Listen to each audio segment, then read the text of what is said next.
Once upon a midnight dreary, while I pondered, weak and weary, over many quaint and curious volume of forgotten lore, while I nodded, nearly napping, suddenly there came a tapping, as of someone gently rapping at my chamber door. "'Tis some visitor," I muttered, tapping at my chamber door. "Only this and nothing more." Ah, distinctly, I remember it was in the bleak December, and each separate dying ember wrought its ghost upon the floor. Eagerly I wished the morrow, vainly I had sought to borrow from my books surcease of sorrow, sorrow for the lost Lenore, for the rare and radiant maiden whom the angels name Lenore, nameless here forevermore. And the silken, sad, uncertain rustling of each purple curtain thrilled me, filled me with fantastic terrors never felt before. So that now, to still the beating of my heart, I stood repeating, "'Tis some visitor entreating entrance of my chamber door. Some late visitor entreating entrance of my chamber door. This it is, and nothing more." Presently my soul grew stronger, hesitating, then no longer.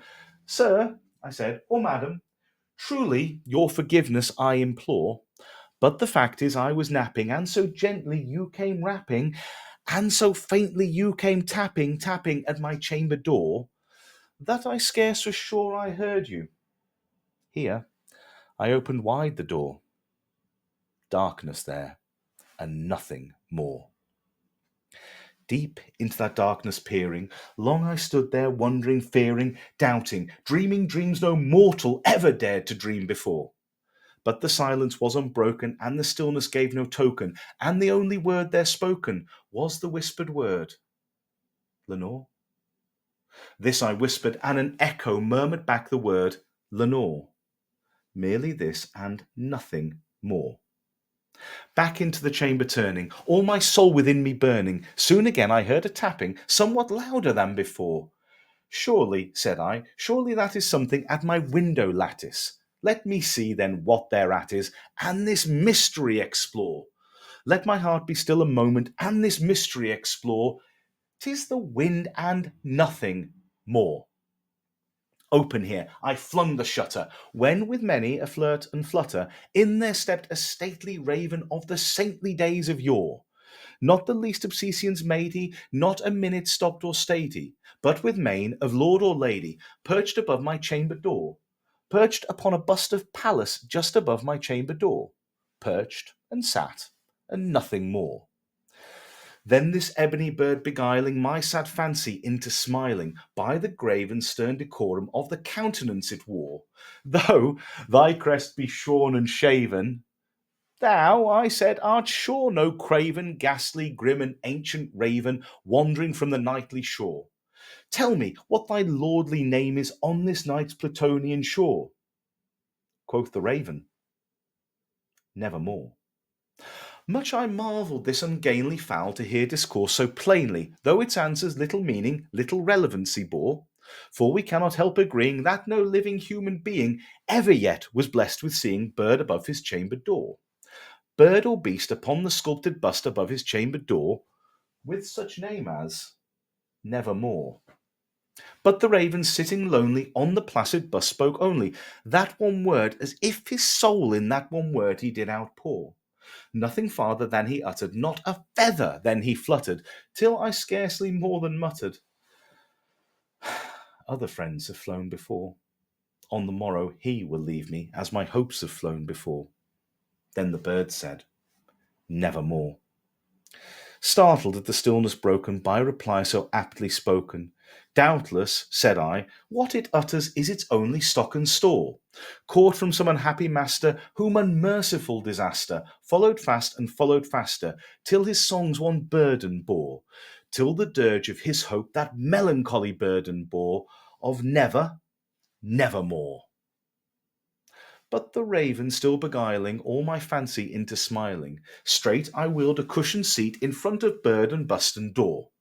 Then upon the velvet sinking, I betook myself to linking fancy unto fancy, thinking what this ominous bird of yore, what this grim, ungainly, ghastly, gaunt, and ominous bird of yore meant in croaking nevermore.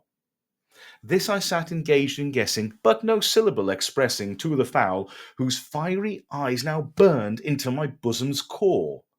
This and more I sat divining, with my head at ease reclining on the cushioned velvet lining that the lamplight gloated o'er. But whose velvet violet lining with the lamplight gloating o'er she shall press, nevermore. Then methought the air grew denser, perfumed by an unseen censer, swung by seraphim whose footfalls tinkled on the tufted floor. Wretch, I cried, thy God hath lent thee, by the angels he hath sent thee. Respite, respite and nepenthe from thy memories of Lenore. Quaff, oh quaff this kind nepenthe, and forget the lost Lenore. Quoth the raven, nevermore. Prophet, said I, thing of evil, prophet still if bird or devil, whether tempter sent or whether tempest tossed thee here ashore, desolate, yet all undaunted, on this desert land enchanted, on this home by horror haunted, tell me, truly I implore, is there balm in Gilead? Tell me, I implore. Quoth the raven, nevermore. Prophet, said I, thing of evil, prophet still if bird or devil, by the heaven that bends above us, by the God we both adore. Tell this soul with sorrow laden, if within the distant Aidenn it shall clasp a sainted maiden, whom the angels name Lenore. Clasp a rare and radiant maiden, whom the angels name Lenore.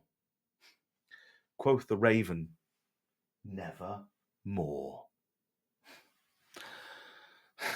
Be that word our sign of parting, bird or fiend, I shrieked upstarting.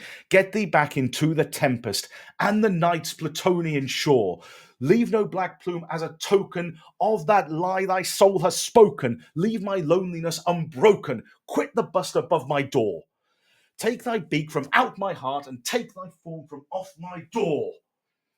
Quoth the raven, nevermore. And the raven, never flitting, still is sitting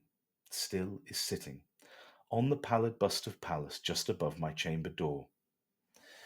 And his eyes have all the seeming of a demon's that is dreaming, and the lamplight o'er him streaming throws his shadow on the floor.